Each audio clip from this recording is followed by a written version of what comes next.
Game.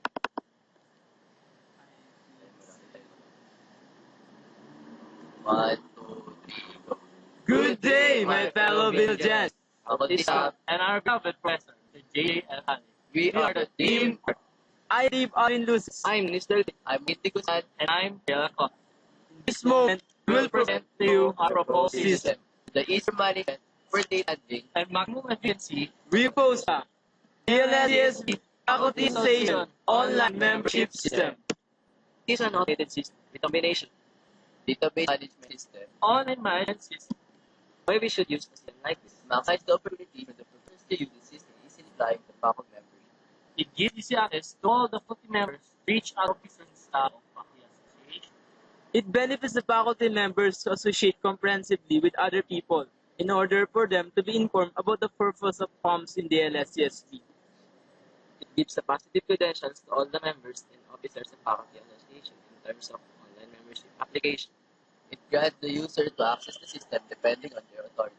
It has a high security database that would protect and maintain the basic or confidential information of each applicant when applying to the association.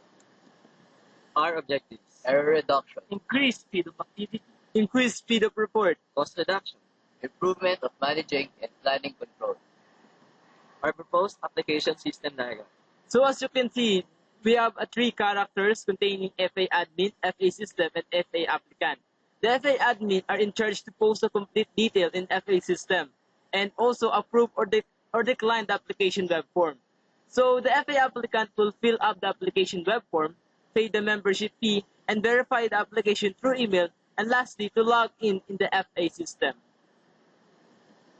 Additional features: it can add unlimited number of members. It allows membership to be placed on hold. Automatic backup data in web version.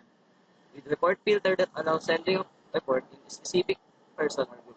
Here are the sample prototypes. This is the desktop-based prototype of our proposed system. This is the application form. This is login form. This is the attendance log form.